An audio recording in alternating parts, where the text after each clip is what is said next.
You have her text number?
Thank you all so much for joining me this evening. If you don't mind, I'm going to wait another minute or so to make sure that everybody's able to enter the room.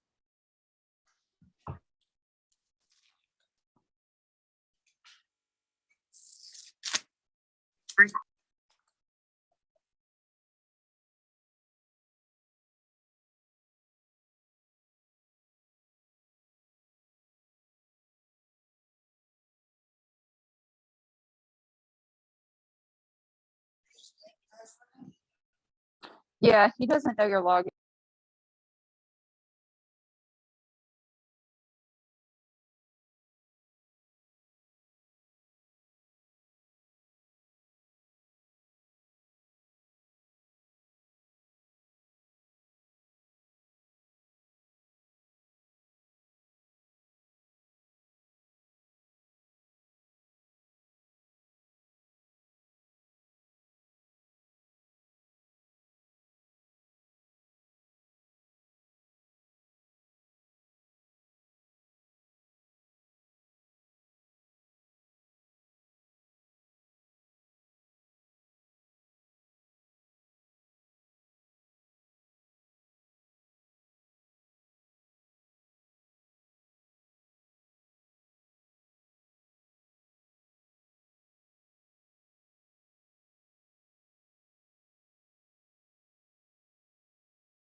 All right. My name is Ann Carmichael, and I'm going to present this evening on the college financial aid process. If you have questions, I am happy to answer them. And we're going to talk a little bit toward the end of the presentation on how you can contact me.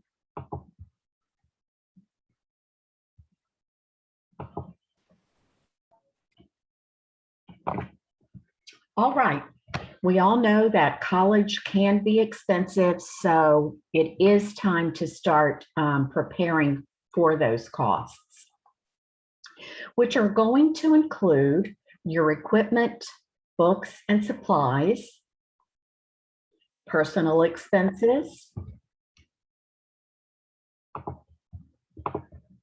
room and board,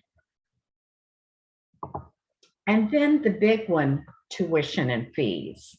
So when you're looking at colleges, if cost is a factor in making your decision, make sure that you're looking at the school's total cost of attendance.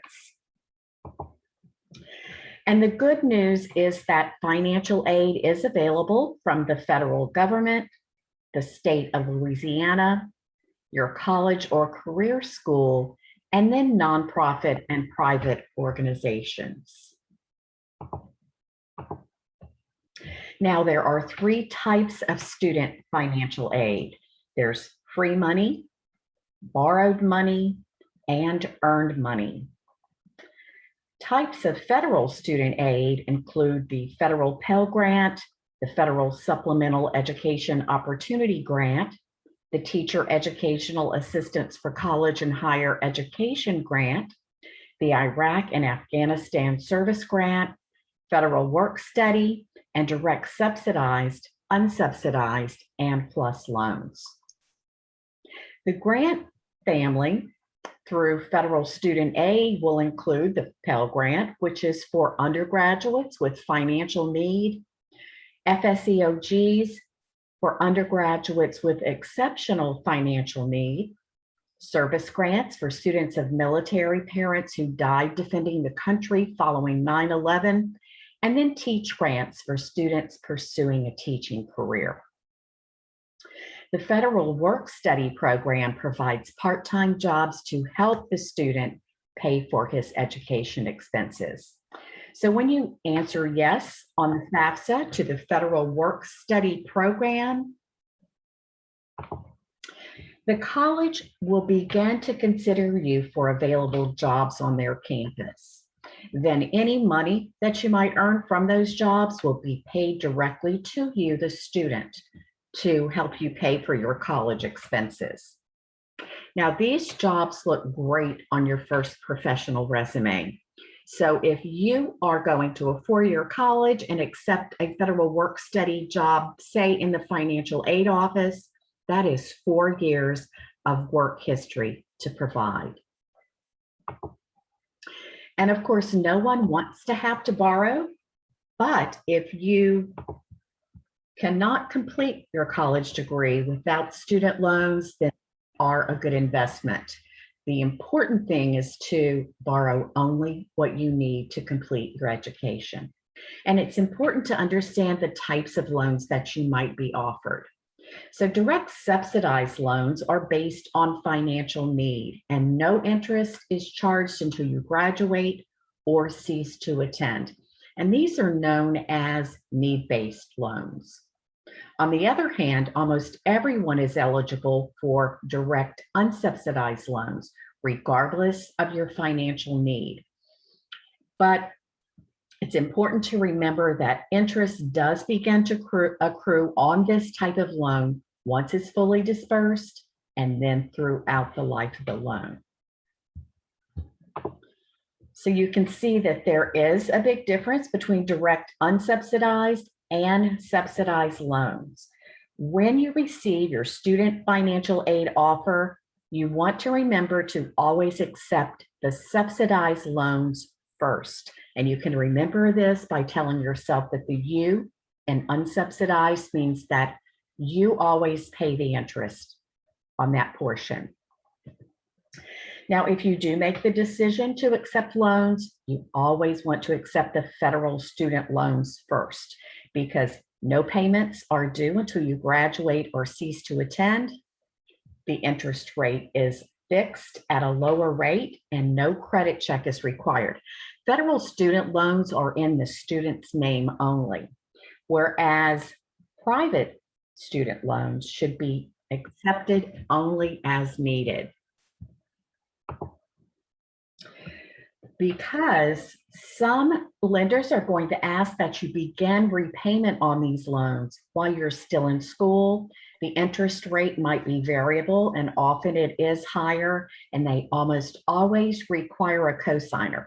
So make sure that you and your family are doing your research before selecting a private lender.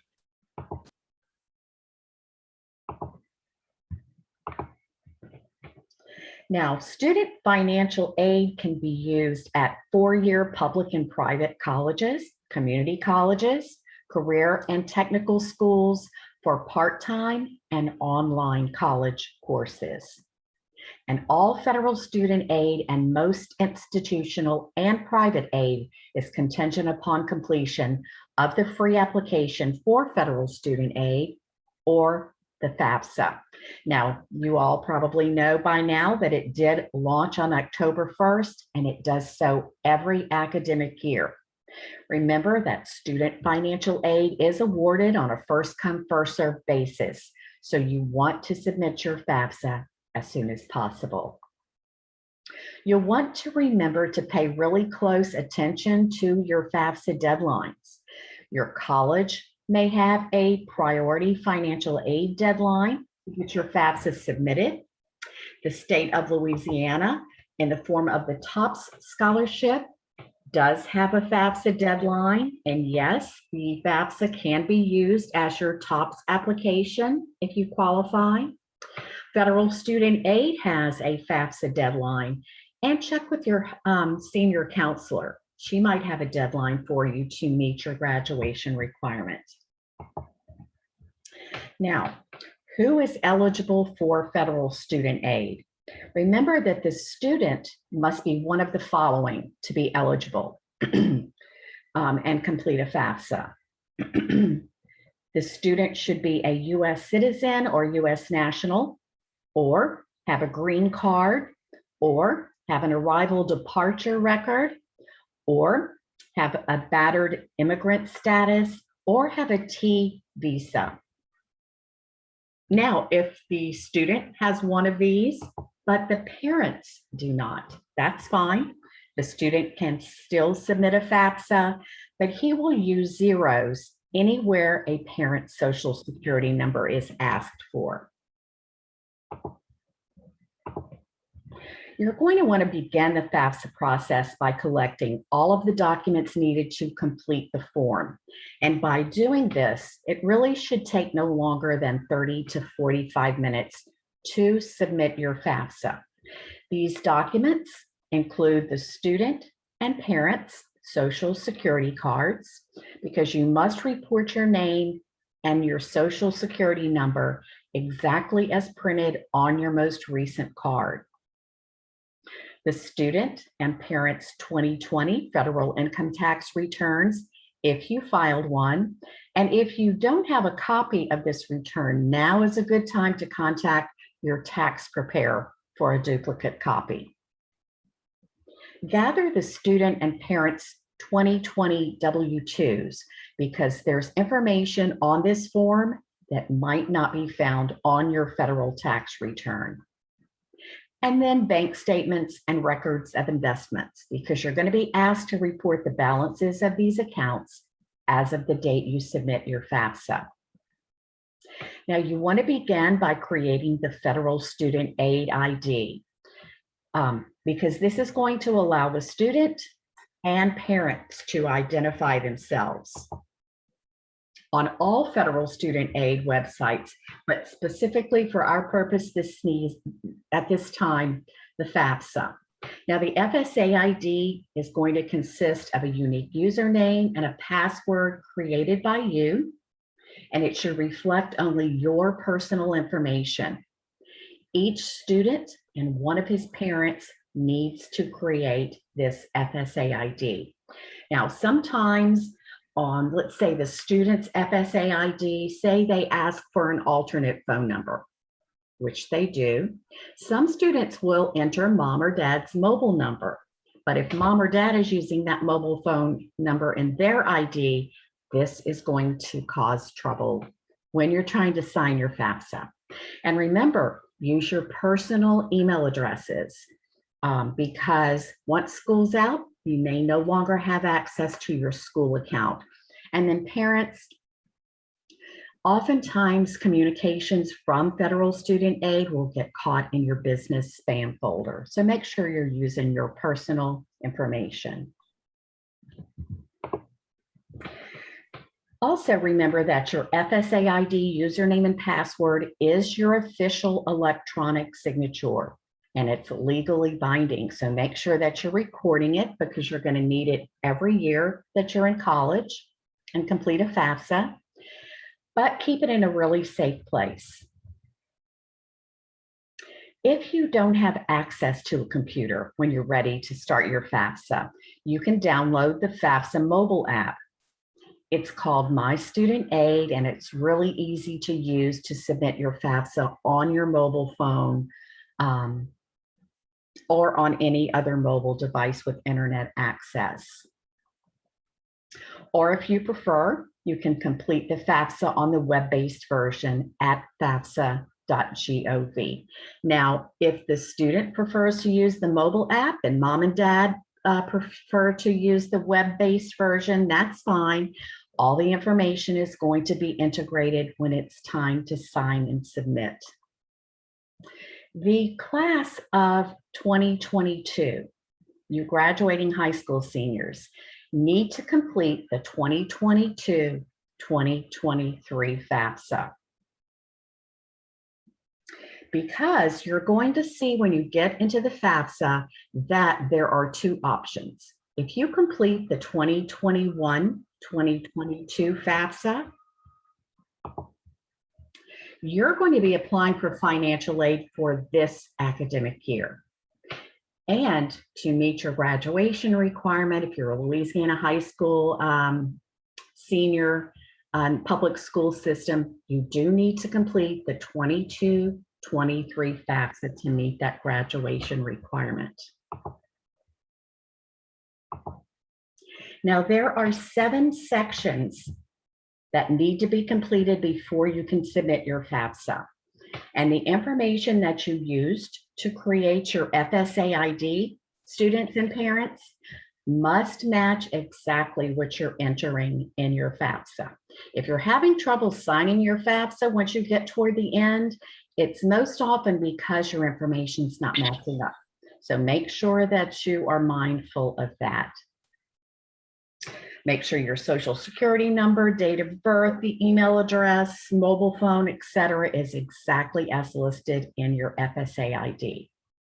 Now, the different sections that we're going to talk about that you need to complete to submit your FAFSA are the student demographics, where students will be asked to report their social security number, name, date of birth, email address, home address, residency status, and gender. The school selection section, where students will report the name of their high school, the colleges they want their FAFSA data to be sent to, and their housing plans on each of those campuses. Dependency status, where the student will be asked to consider a list of 10 questions that will determine whether he is a dependent or an independent student for FAFSA purposes. The parent demographic section, where parents will report their social security numbers, their names, their marital status, and email addresses. And then you move on into the parent and student financial sections, where each of you will be asked to report your working wages from 2020 and any federal benefits that you receive. Also, this is where you're going to report the balances of your savings and investment accounts. And now it's almost time to sign and submit the FAFSA.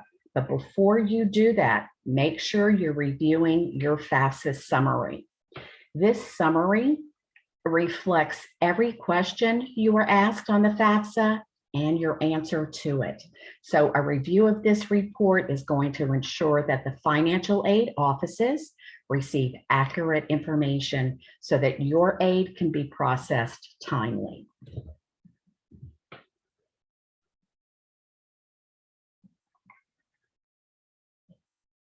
And then it's time to sign and submit. The student and one parent should sign the FAFSA with their FSA IDs. Now, if you submit without signatures, your FAFSA is going to be incomplete, and you will hear from Federal Student Aid if you need to make any corrections. So remember that you need to sign electronically if you can and submit your FAFSA.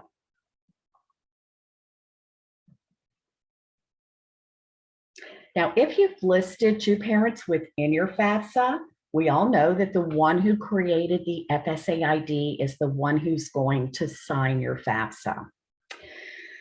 Also, as you move through the FAFSA itself, you're going to see a question mark beside every question. You can click on each of those questions if you need a more detailed description of what they're asking you for. You're going to see hyperlinks that might give you a better explanation of some legal or financial aid terms that you may not have heard of before. You can do FAFSA online chat. You can call Federal Student Aid, or you can contact me on Leela's FAFSA helpline. Also, only the colleges that you're listing on your FAFSA in that school selection section are going to consider you for student financial aid. So make sure that you're adding all of the schools that you're considering.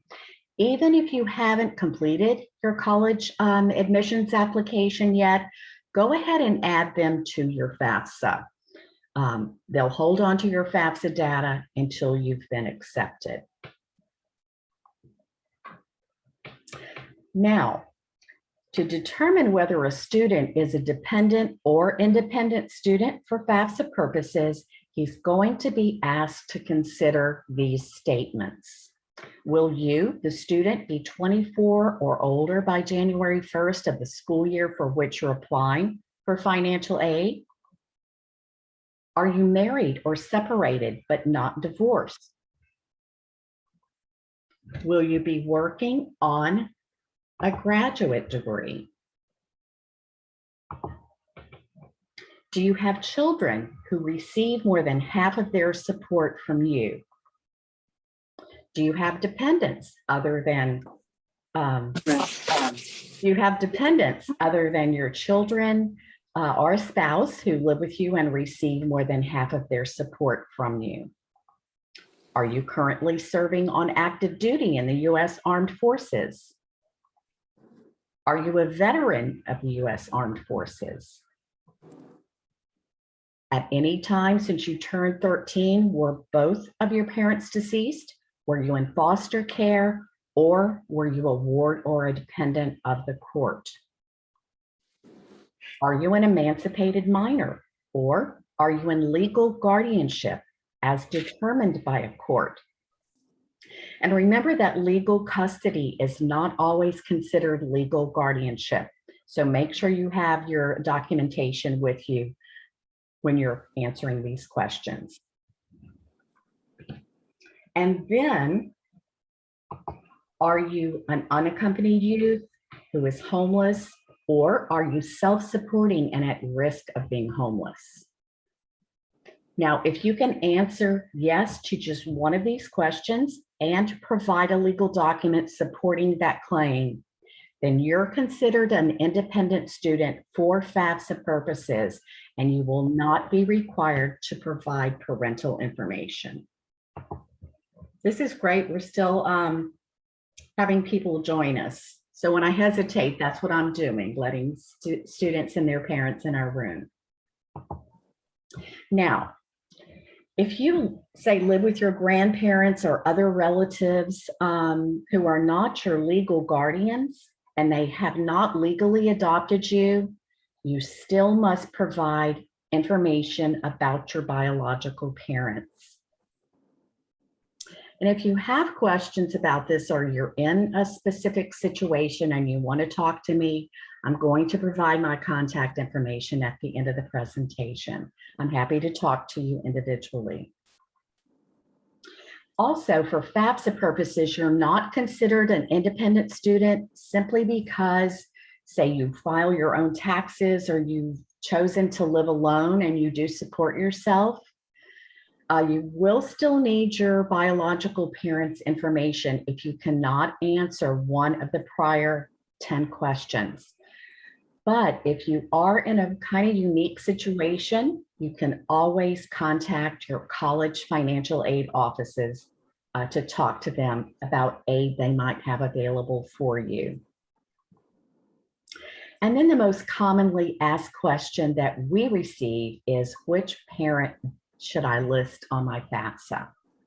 Now, the parent or the parents that you've lived with the longest in the past 12 months should be listed on your FAFSA. So if you live with both of your biological parents, then that's easy. You're just going to list both of them.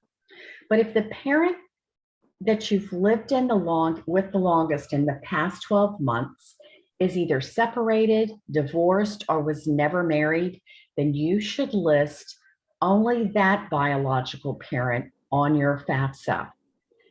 But if that parent is now remarried, you should also list your step parent, because federal student aid needs to know the financial standing of the household that the student has lived in the longest in the 12 months prior to the date that the FAFSA was submitted.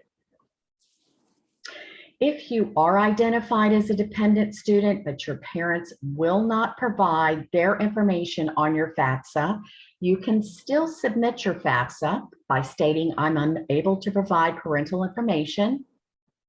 However, it's your responsibility to contact the college financial aid offices that you've listed on your FAFSA to discuss your situation with them, because they might have some additional money available to help you complete your academic year. If you do not contact them directly, you will only be offered the non-need-based, unsubsidized student loans. Don't be shy about reaching out to these counselors. That's their job. They're happy to help you, and they will be happy to work with you independently. Now, to expedite the process of your processing of your federal student aid, the student and parents should use the IRS data retrieval tool to provide your income information if you filed a 2020 federal income tax return. Now, using the IRS DRT is going to greatly diminish your chances of being selected for verification by your college financial aid offices. I will tell you that most often students and parents who do not use this tool will be asked by the college financial aid counselors to go to the irs.gov site, request a tax transcript in order for them to verify the information that you've manually entered in the FAFSA. Now, many times parents or students will contact us telling us that they cannot use the tool, and we always direct them as the first step to go back to the FSA ID and check the demographics section of your FAFSA, because that is often the reason that they can't use this tool. But if you're still having trouble, please feel free to call me. I'll provide my phone number to you in just a moment. Once you're in the IRS site, you are going to want to grab your 2020 federal income tax return. And this is why we always ask you to gather this return before you get started, because you must report your name, address, city, state, zip, exactly as it's printed on your return. Even if your name is misspelled or you've moved since you filed your 2020 return, sometimes the site is so sensitive. If your tax return shows an abbreviated street or avenue, but you've spelled it out within the IRS site, you're not going to be able to transfer your info. So make sure you have that return with you, because the IRS wants to make sure that the person that's in their site is the person that filed that return. And then it's time to sign and submit the FAFSA. You're going to, once submitted, automatically receive this confirmation pop-up page. We encourage you to print this page or take a screenshot of it. It's one of the few times that you're going to see all of this information in one place. You'll see the next steps that you need to take to complete the financial aid process. You'll see a list of the colleges that you have chosen to receive your FAFSA data. You can review your estimated expected family contribution. Now, if you see financial aid estimates on this confirmation page, remember, these are just estimates. Each college financial aid office is going to have to verify the information that you manually entered in your FAFSA, and then they will be the ones to determine your aid on their campus. Once your FAFSA is fully processed, which usually takes 3 to 5 days, it will be shared with your colleges. Then each college financial aid office will begin to identify any aid that they might have for you that you're eligible to receive. Now, if you need to go back later and say add a school or change your contact info, or maybe one of the colleges asked you to make a FAFSA correction, there are a variety of ways to do that, but you want to make sure that if you are using the electronic option and you're going back into your FAFSA, making those corrections, always sign and submit it. Because if you don't, it's just going to hang out there on federal student aid site. So make sure you're signing and submitting each time. And it's also important with all of the tragic events that have happened over the past year and before, that if your family's financial situation has changed since 2020, you want to contact your college financial aid counselor because they have the ability to adjust your aid by using their own professional judgment. So if someone has lost their job, there's been a reduction in someone in your family's work hours, or you've had some unexpected medical expenses, don't be shy about contacting the financial aid office. There could be money and additional money to help you get through your academic year. The financial aid office is trying to determine your net price, and that's going to be done by subtracting any grants and scholarships that you might be eligible for at their school from your total cost of attendance on their campus. Now, remember that this net price can be paid. It's your responsibility, and you can pay it either in cash or by accepting student loans to pay that balance. And the student then will receive a financial aid offer from each of the schools listed on the FAFSA. They won't all look the same, but they all should show that school's cost of attendance and line item, any grants, scholarships, work study, and student loans that they can offer you. You want to make sure that you're reading each of them carefully and that you're responding to any requests for additional information from any of the schools. Once you do make your decision on where you're going to college, you always want to accept your financial aid in this order. Scholarships and grants, because this is gift aid that doesn't have to be repaid. Next would be federal work study. You've earned this money and you don't have to pay it back. And then last resort would be your student loans, because this is borrowed money and you must repay it with interest. You all know that scholarships are gifts that don't have to be repaid, and I know you have already begun your scholarship search. You'll find as you begin your search that there are thousands of them. You'll find them from your colleges, from your parents, or perhaps your employers, private, nonprofit organizations, religious groups. Some are merit-based and some are based on financial need. They could cover the entire cost of your tuition or just be a one-time award. But the bottom line is that by applying for and winning these scholarships, it's going to reduce the cost of your education, which means it's going to reduce your student loan debt. Now, this year, we are offering a $1,000 FAFSA completion scholarship for seniors attending a Louisiana high school. So get your FAFSA done as soon as you can and apply for this scholarship. We're also offering a $1,000 Choose Louisiana scholarship for those of you who are attending a college in Louisiana, because we want to keep you here in the state. You can visit lila.org to grab the applications. They're easy to complete. Or if you want to email me directly, I'll be happy to send the application over to you. For those of you who need additional help paying for college, after you've accepted all your grants, scholarships, federal and state dollars, Lila does administer a nonprofit college loan program called Lila Choice. It's just for Louisiana residents, and you can find out more about that at lilachoice.org. And remember, to continue receiving federal student aid, you must complete the FAFSA every year that you're in college.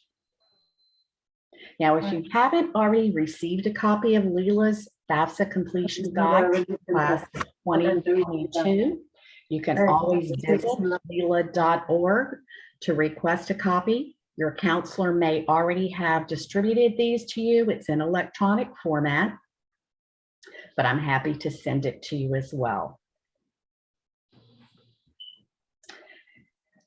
For questions that you might have, you can always call our FAFSA helpline. I'm happy to stay on the line with you while you complete your FAFSA, or if you have a quick question, either way, jot down this number in case you need it. If you want to email me directly about a situation, you want to begin a dialogue, please feel free to email me.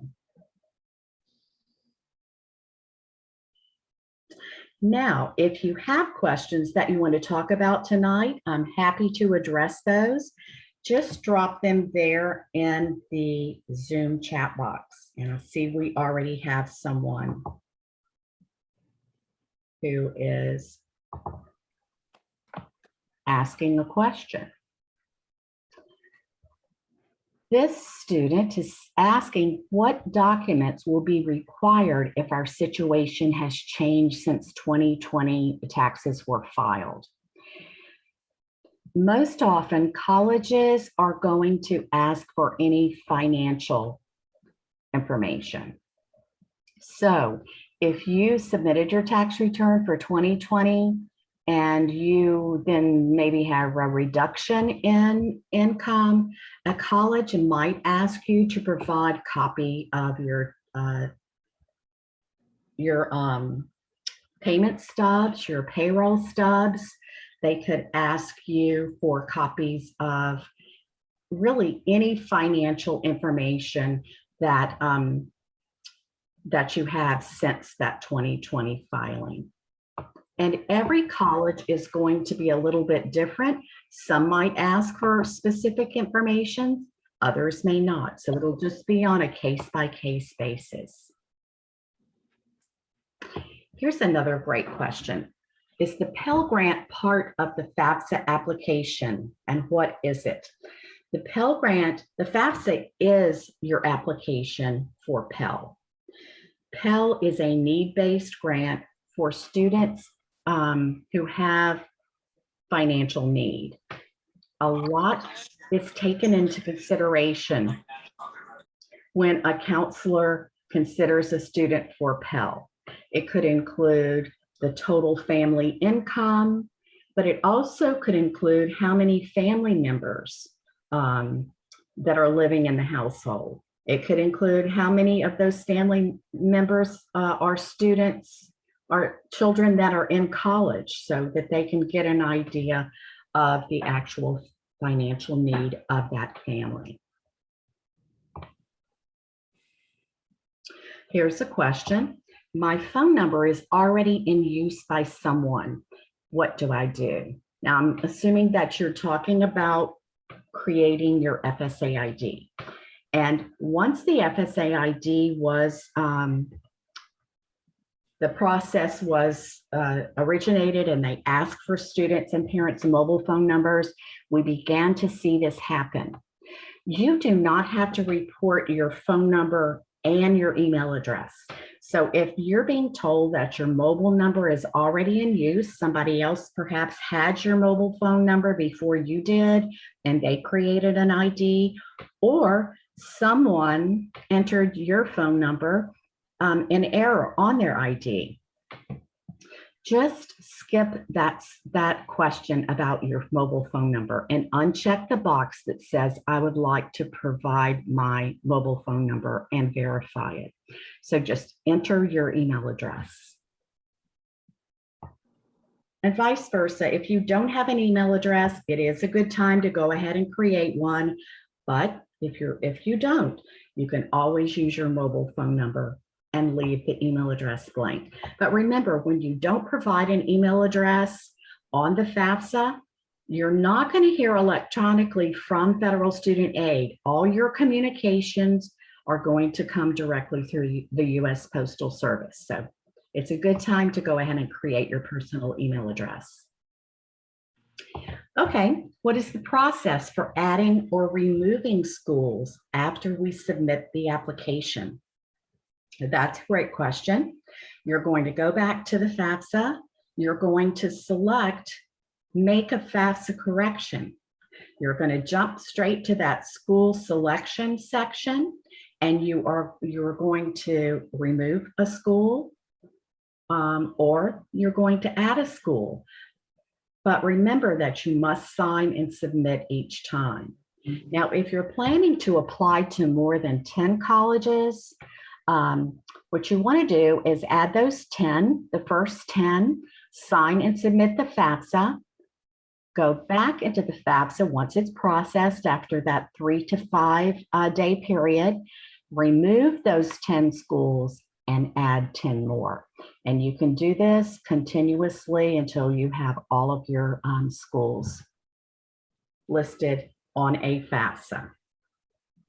Now, this does get tricky. If you need to make FAFSA corrections, remember that you need to make note of which schools you're making your priority schools as you narrow your list. If you have to make a correction, make sure you're adding each of those to your FAFSA when you make that correction. Oh, this parent would like to talk a little bit more and go over that IRS data retrieval tool. When you get to the parent's financial section, which will come first, you will be asked if you filed a return. You will be asked what type of return it is and your filing status. Then you will be told if you're eligible to use the tool. If it says that you are, then at that time, you will select that option.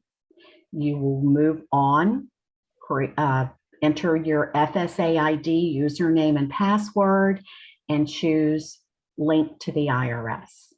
And then again, once you're in the IRS site, remember to grab your 2020 federal return and enter your information exactly as it's printed on the return.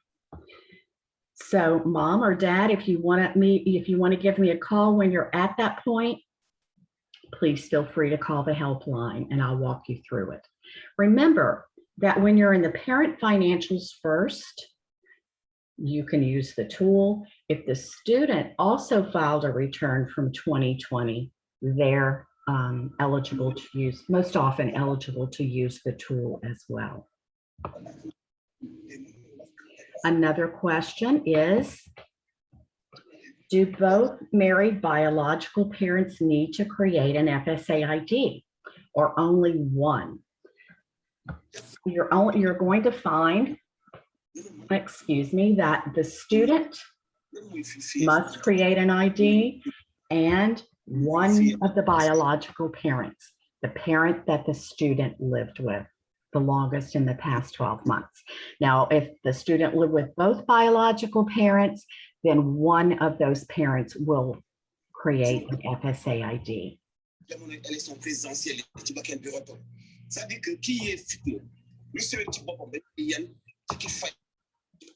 Okay, what if our current savings consists of insurance settlement from Hurricane Ida, which is falsely overstating our savings amount because home repairs are still pending? And that is a great question, and it can be a tricky question. This is the situation that if this is a situation you find yourself in, you know that you must report the balance in those accounts. However, you will contact the financial aid office at the colleges that you're planning to attend to talk to them about those balances. And believe me, they're experts with these situations. So they may ask you to provide you with a copy of the check you received to deposit into your savings account for that settlement. They know exactly what they need to be able to verify the information, but that's a great question.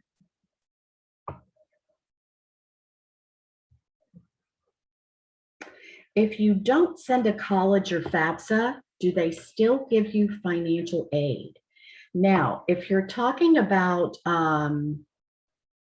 federal student aid, no, you have to file a FAFSA to be considered for the Pell Grant, federal work study, and federal student loans.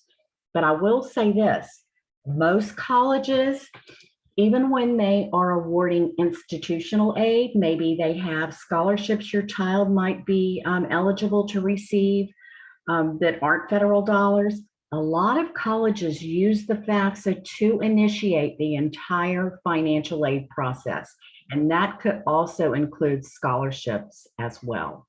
So, of course, it's your choice to submit a FAFSA, but we do find out, and I'll use LSU as an example. Their Office of Financial Aid also includes the scholarship group. So it's called the Office of Financial Aid and Scholarships.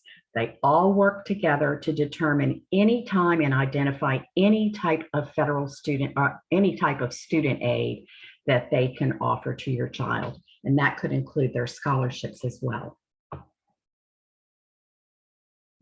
All right. Here's a question. Are we supposed to ask our counselor about eligibility for the Pell Grant? Once you submit your FAFSA and it goes on to the financial aid office at the college and you've completed your admissions application, some schools wait until you're accepted, but they look at the entire award. They're looking all over their campus for dollars for your child. They're use it as a recruiting tool to get your child to their school. So you don't have to ask them specifically because they are identifying everything that they know your student is eligible for. And if that's the Pell Grant, they will include that in the student's financial aid offer. Will colleges provide financial aid offers before or after accepting admission? Most colleges are going to, and I hope I'm answering this question in a way that you're asking it, but most colleges receive FAFSA data, and they may receive, nationwide, they're receiving FAFSA data from students all over the country that are, adding their school to their FAFSA. A lot of times the FAFSA data will just hang there on their computer system until they hear from the admissions office that your student has either applied, and in many instances, until your student has been accepted to the university before they pull down your FAFSA data.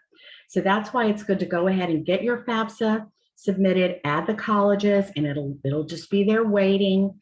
And then once the student completes the admissions process, they'll match everything up and begin working on a financial aid offer for your child. If something happens in the future that affects our financial situation, can we receive more financial aid? And that's a great question. And I am not going to answer on behalf of every college and university, but generally, you can work with a financial aid office up to and through that academic year that you're applying for financial aid. So even if something would happen within that academic year, the 22-23 academic year that the student is even on campus already, you can always talk directly to the financial aid office, and perhaps there is additional aid they can offer the student.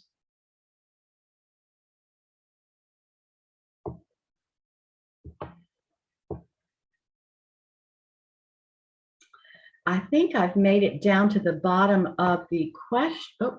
Oh, here we go. Good.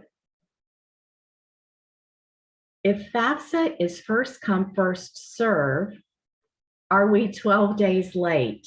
Well, the FAFSA did open on October 1st.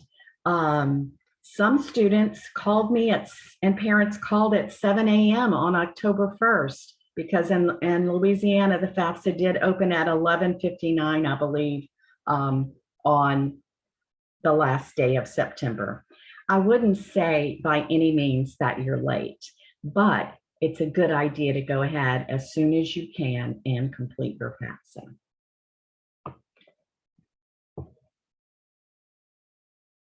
You're welcome.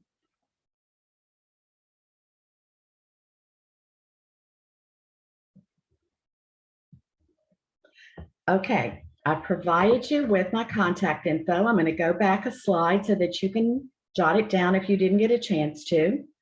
Remember that I'm here to help you. Oh, we have somebody joining us at the end. So I'm here to help you. Email me, call our helpline. There are no ridiculous questions. When I was doing FAFSAs for my children, even though I do this all day long, every day for the last 20 years, I was still a nervous wreck.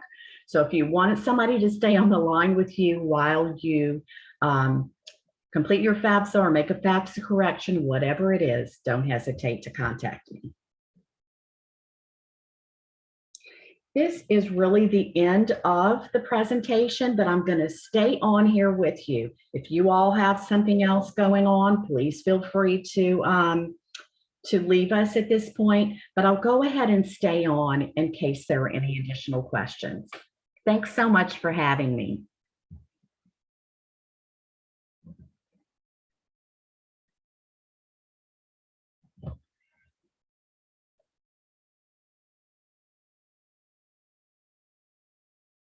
Oh, here's a question. Are there any similar presentations available on lilachoice.org? We do not have a presentation on that program. However, if you call our FAFSA helpline or if you email me directly, I'll put you in contact with someone that you can ask your specific questions to.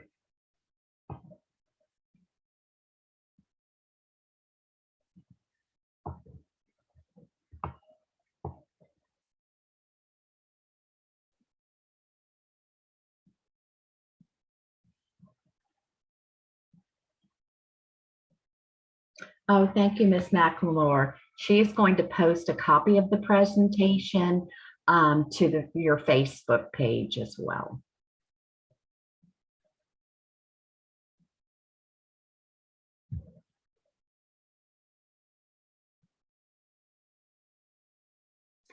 I have another question. What if you received an extension on your 2020 taxes and you don't have the actual return yet? And this is a good question. You can complete a FAFSA. When you get to the drop-down box on the parent financial section, one of the choices is, well, you'll see choices: already filed your return for 2020, not going to file a return, say you do not have to file one, that's fine, or going to file. You would select going to file, and then you would estimate your income information. And that can get tricky.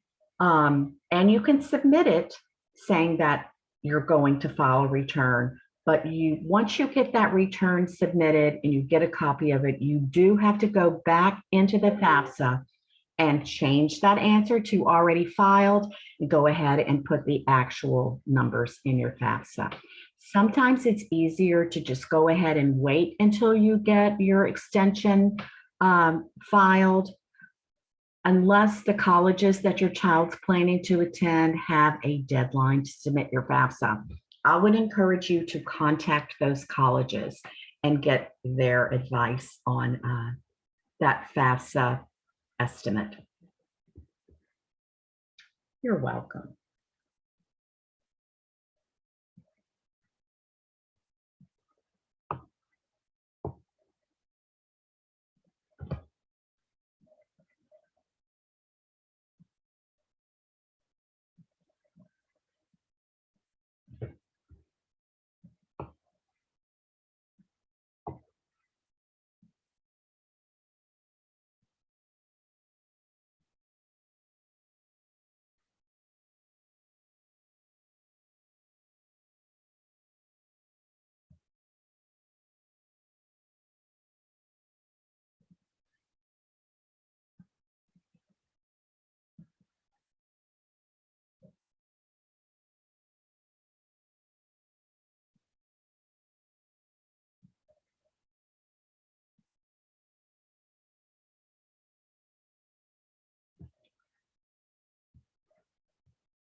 Okay, I see we still have a few people left in our meeting room.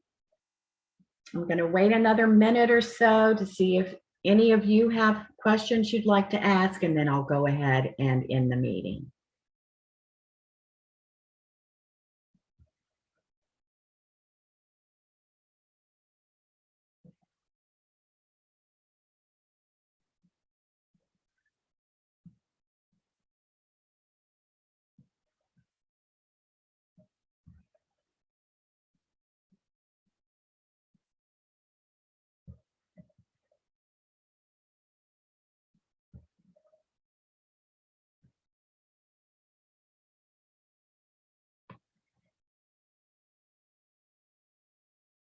All right, I want to thank you again. It's always a pleasure to present to Haynes Academy. And good luck to everybody. Remember to call me if you need me.